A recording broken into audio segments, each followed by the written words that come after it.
Sampai kapan kamu akan berbuat seperti itu terus? Apa kamu tidak yakin bahwasanya azab Allah begitu keras? Allah Subhanahu wa Ta'ala mampu mengadab kamu sekonyong-konyong. Allah Subhanahu wa Ta'ala juga mampu untuk memberikan kepada kamu tiba-tiba tenggelam dalam bumi. Kamu tidak takut kepada Allah. Demi Allah ya akhi. Kalaulah kita sedang berbuat maksiat, kemudian tiba-tiba kematian datang kepada kita, apa yang kamu lakukan? Demi Allah. Jiwa kita ini lemah. Badan kita pun tidak akan pernah mampu untuk menahan azab Allah Subhanahu wa Ta'ala. Azab kubur begitu pedih ya akhi. Coba dengarkan Rasulullah SAW bersabda, "Ma ra'aitu manzaran qat." Aku tidak pernah melihat pemandangan afdha yang lebih mengerikan min adzabil qabr, dari azab kubur. Kamu tidak takut dengan azab kubur? Akhi, sesungguhnya azab kubur itu dan kuburan itu adalah merupakan penentu kehidupan kita. Kamu kira setelah kamu mati, lalu kamu dikuburkan di kuburan, kamu akan tenang hidup begitu? Kamu kira setelah kamu meninggal dunia, itu peristirahatan kamu yang terakhir? Kamu tidak akan ditanya oleh malaikat Munkar dan Nakir? Tidak akan dimintai pertanggungjawaban oleh Allah Subhanahu wa Ta'ala? Tidak, demi Allah. Utsman bin Affan saja dahulu, ketika berziarah kubur beliau menangis. Ketika ditanya kepada Utsman, "Kenapa hai Utsman, ketika dibacakan kepada kamu surga dan neraka, kamu tidak menangis? Tapi ketika kamu berziarah kubur, kamu menangis?" Utsman berkata, "Kan aku mendengar Rasulullah SAW bersabda, Innal qabra awwalu manazil akhirah."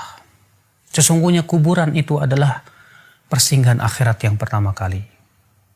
Faman naja minhu, siapa yang selamat di kuburannya, fama ba'dahu aisar min, maka yang setelahnya lebih mudah dari itu.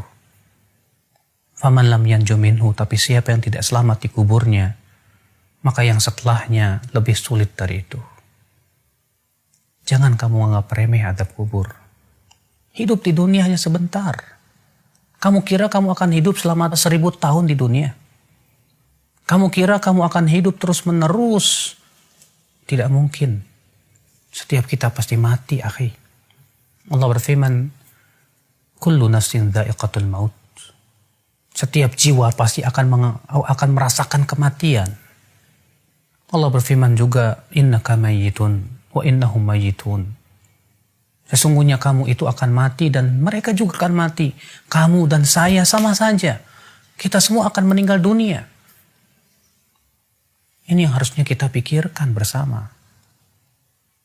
Kalau kita terus-menerus berbuat maksiat dan maksiat dan maksiat, bagaimana kalau ternyata malaikat maut datang menjemput kita di saat kita sedang berbuat maksiat kepada Allah? Apakah kamu kira malaikat maut akan tersenyum kepada kamu? Tidak. Dalam hadis Al-Bara' bin Malik, bahwasanya Rasulullah SAW menggambarkan bagaimana kematian orang yang fasik. Kata Rasulullah SAW, apabila orang kafir atau orang fasik itu hendak meninggal dunia, kata Rasulullah, "Ata'ahu malaikatun sudul wujuh." Didatangi malaikat-malaikat yang wajahnya hitam legam. Mereka membawa kain kapan dari api neraka yang baunya sangat tidak enak sekali. Kemudian datang malaikat maut dengan bentuk yang sangat mengerikan, kata Rasulullah. Lalu ia pun duduk di sisi kepalanya si orang fasik ini dan berkata, "Ayyatuhan nafsul khabithah, hai jiwa yang buruk, keluar kamu." Lalu ia pun dikeluarkan nyawanya, seperti mengeluarkan besi yang berduri dalam kail won yang basah. Sulit, menyakitkan. Kamu siap menghadapi kematian yang menyakitkan seperti itu? Di saat kita sedang berbuat maksiat, ternyata kematian dan ajal mendatangi kita. Kamu siap? Siapa yang siap? Kita semua ingin meninggal dalam keadaan husnul khatimah. Kehidupan dunia bukanlah tempat bersenda gurau. Tapi kita hidup di dunia untuk bercocok tanam. Yang kelak buahnya akan kita akan tuai nanti dalam kehidupan akhirat, akhi. Apalah dunia? Allah Subhanahu wa taala menyebutkan dalam Al-Qur'an, "Wa mal hayatud dunya illa mata'ul ghurur." Tidaklah kehidupan dunia itu kecuali kesenangan yang menipu, kata Allah. Rasulullah SAW pun mengatakan dunia itu sangat hina. Ketika Rasulullah sedang berjalan dengan para sahabatnya, kamu tahu hadis ini? Ketika itu Rasulullah SAW menemukan bangkai seekor kambing yang telinganya putus. Kemudian Rasulullah SAW mengangkatnya dan berkata, siapa yang mau membeli bangkai ini dengan harga 1 dirham? Kata para sahabat, wahai Rasulullah, kalaupun ia hidup, kami tidak mau membelinya. Kenapa? Karena ia cacat, hai Rasulullah. Bagaimana ini sudah menjadi bangkai? Kata Rasulullah, la dunya ahwan indallah min hadha. Dunia itu lebih hina di mata Allah daripada bangkai ini. Kita hidup di dunia sebentar, akhi. Apakah hanya karena kita ingin mendapatkan dunia dan dunia, memuaskan syahwat kita dan hawa nafsu kita, kita gadaikan kehidupan yang sepanjang begitu? Kalau misalnya kamu hidup di dunia 60 tahun, tahukah kamu satu harinya di sisi Allah 1000 tahun? Kalau satu hari 24 jam di sisi Allah 1000 tahun, berarti kita hidup di dunia hanya 1,5 jam. Apa kamu tidak sadar?